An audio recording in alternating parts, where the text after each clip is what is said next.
Bismillahirrahmanirrahim. Assalamualaikum warahmatullahi wabarakatuh. Innal hamdalillah nahmaduhu wa nasta'inuhu wa nastaghfiruh wa na'udzu billahi min syururi anfusina wa min sayyiati a'malina. May yahdihillahu fala mudilla lahu wa may yudlil fala hadiya lahu. Asyhadu an la ilaha illallah wahdahu la syarika lahu wa asyhadu anna Muhammadan 'abduhu wa rasuluhu, amma ba'd. Baik, pada kesempatan kali ini saya Ahmad Hafidz Tadkiyah NIM 2019 07 20118 dari kelas PAIC 2019 akan sedikit mempresentasikan yang berjudul pendekatan dalam kebijakan. Memasuki yang pertama, yaitu definisi pendekatan analisis kebijakan pendidikan. Pada definisi ini saya akan membagi menjadi tiga, yaitu pendekatan sendiri, analisis sendiri, dan kebijakan pendidikan sendiri. Yang pertama yaitu pendekatan. Menurut KBBI, arti kata pendekatan adalah proses, cara pembuatan mendekati atau hendak berdamai, bersahabat, dan sebagainya. Dan analisis sendiri di sini menurut tim revisi KBBI merupakan beberapa definisi, yaitu menemukan beberapa definisi, yaitu penyelidikan terhadap suatu peristiwa guna mengetahui kondisi faktual, sebab musabab, duduk perkara, sekaligus menguraikan pokok permasalahan untuk memperoleh pemahaman secara menyeluruh. Dan menurut H.A.R.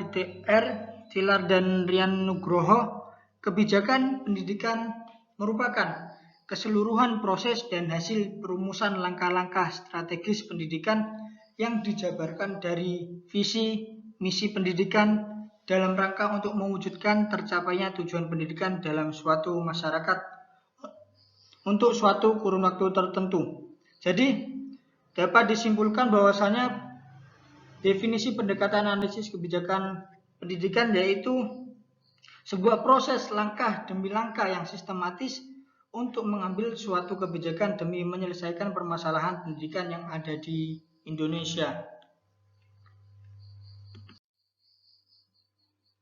Baik, untuk memasuki yang selanjutnya yaitu ada langkah pendekatan analisis pengambilan kebijakan yang baik. Yang pertama yaitu ada mengidentifikasikan permasalahan pendidikan, isu mana yang harus mendapat perhatian secara elit, kelompok yang berkepentingan, dan media massa. Jadi pada suatu permasalahan di pendidikan maka kita harus mengidentifikasi tersebut, mana suatu titik permasalahan dalam pendidikan itu yang menjadikan isu pada suatu kelompok atau media massa atau apapun itu yang menjadi perhatian masyarakat publik. Untuk yang kedua yaitu adalah memperjuangkan isu atau masalah agar masuk tindakan publik.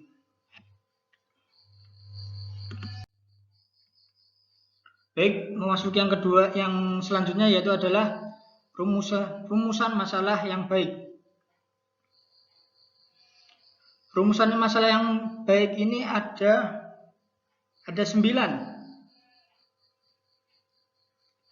Yaitu yang pertama, pelajari secara komprehensif dan mendalam masalah yang akan diusung serta batasannya.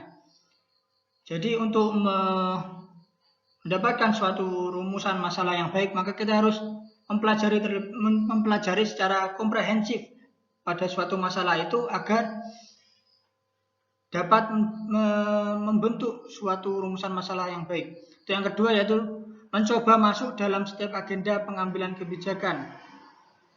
Yang ketiga, mempelajari cara merumuskan masalah pendidikan untuk membuat suatu tindak lanjut.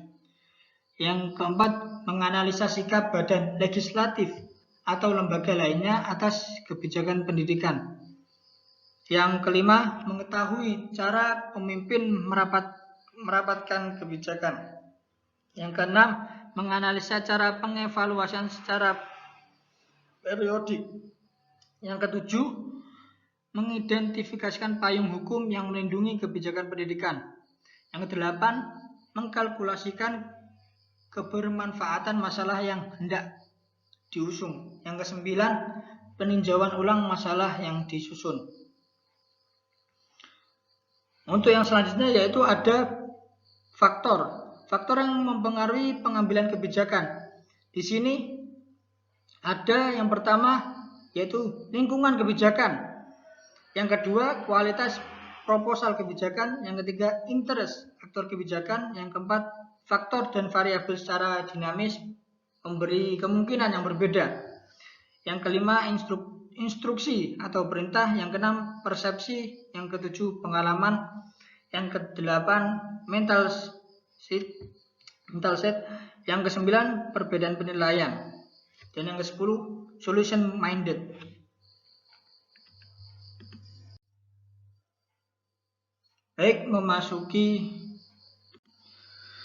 Baik, memasuki macam-macam pendekatan dalam kebijakan.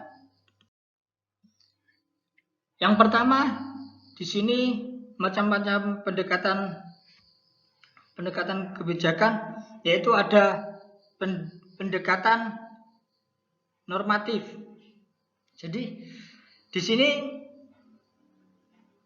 pendekatan normatif ini menitik beratkan pada apa yang seharusnya dilakukan oleh pembuat keputusan sehingga diperoleh suatu keputusan yang rasional. Maka mengacu pada prinsip keputusan yang seharusnya dibuat menurut pikiran yang logis atau ideal. Pendekatan normatif ini merupakan upaya dalam menawarkan suatu norma dan akidah yang dapat digunakan menjadi suatu penyelesaian dalam masalah. Dalam analisis pendidikan pun, pendidikan ini bertujuan agar membantu para pengambil keputusan untuk mengetahui prosedur yang efisien dalam memecahkan masalah kebijakan publik yang biasanya berbentuk alternatif kebijakan sebagai hasil dari analisis data ini yang dikutip oleh Pak Majid pada tahun 2018. Untuk yang kedua yaitu ada pendekatan deskriptif. Kebijakan ini yang berisi prosedur atau cara untuk menguak permasalahan yang terjadi di masyarakat dengan keadaan apa adanya tanpa ada kriteria. Tujuan pendekatan deskriptif ini untuk mengemukakan penafsiran yang benar secara ilmiah atas keadaan yang apa adanya dan menekankan apa saja yang telah dilakukan si pembuat keputusan tanpa melihat keputusan rasional. Untuk yang ketiga yaitu ada pendekatan evaluatif. Di sini pendekatan evaluatif menjelaskan atau menerangkan adanya kegiatan yang bersifat mengevaluasi. Apa yang dievaluasi yaitu mengevaluasi suatu objek dengan cara peneliti mengumpulkan data tentang implementasi kebijakan dan juga file rencana dari suatu pelaksanaan kegiatan. Tujuan pendekatan evaluatif ini sendiri yaitu untuk mengumpulkan informasi tentang apa yang terjadi pada proses nyata mengenai pelaksanaan kegiatan.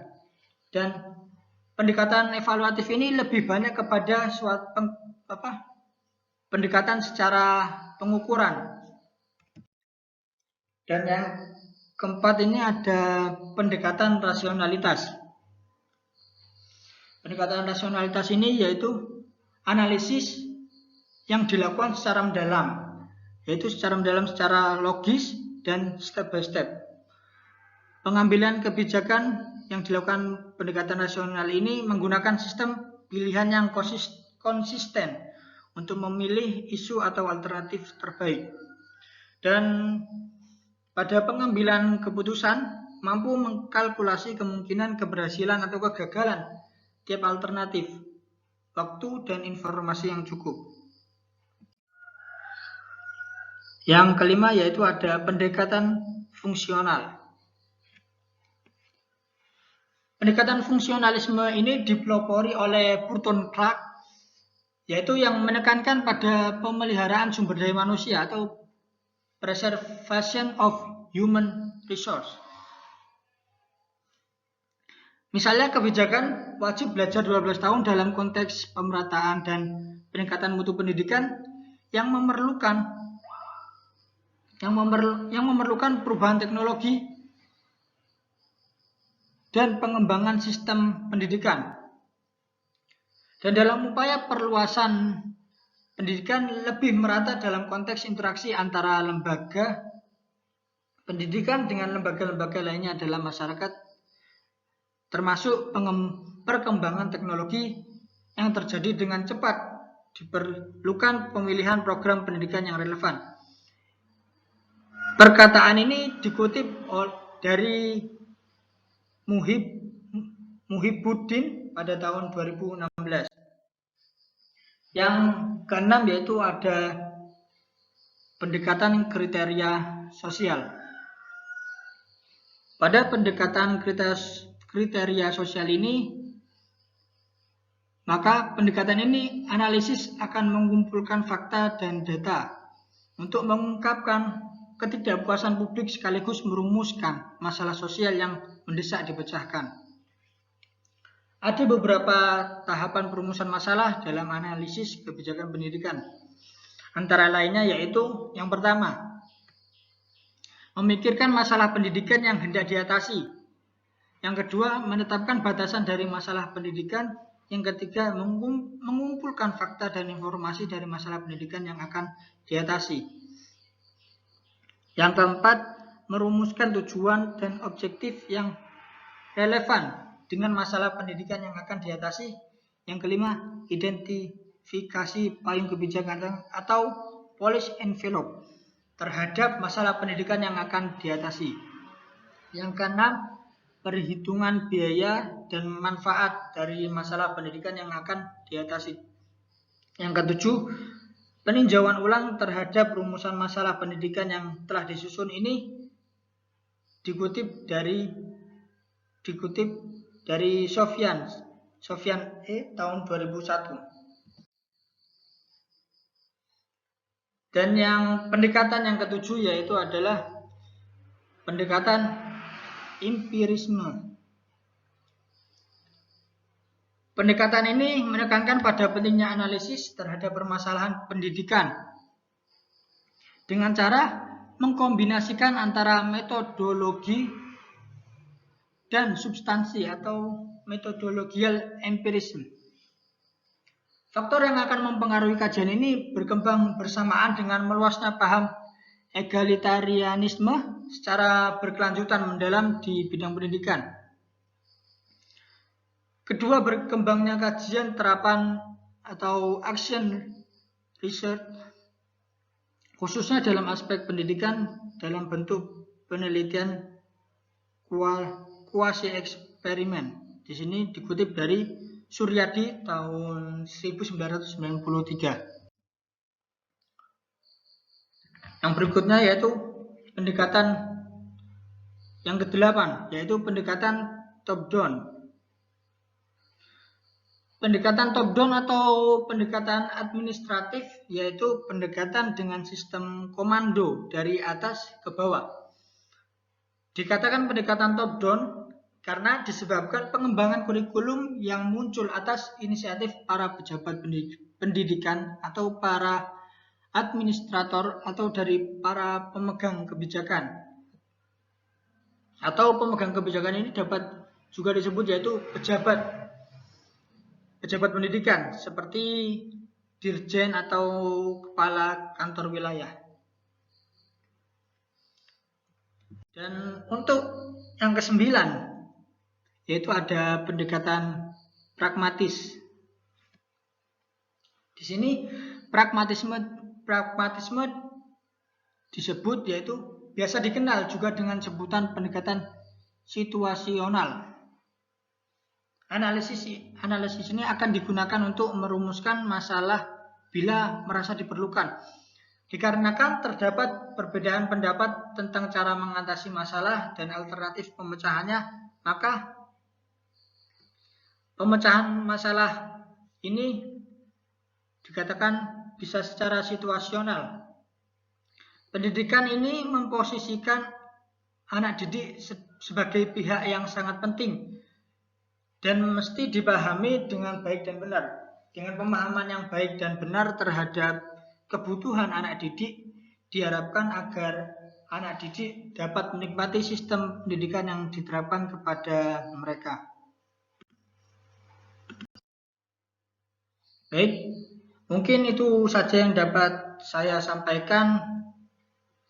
Kurang lebihnya saya mohon maaf, dan semoga dengan saya sampaikan presentasi ini semoga bermanfaat bagi para pendengarnya. Dan di sini saya sedikit memberitahu referensi-referensi yang saya dapatkan untuk menyusun PowerPoint ini. Mungkin itu saja yang dapat saya sampaikan. Wabillahi taufiq wal hidayah, waridho wal inayah. Assalamualaikum warahmatullahi wabarakatuh.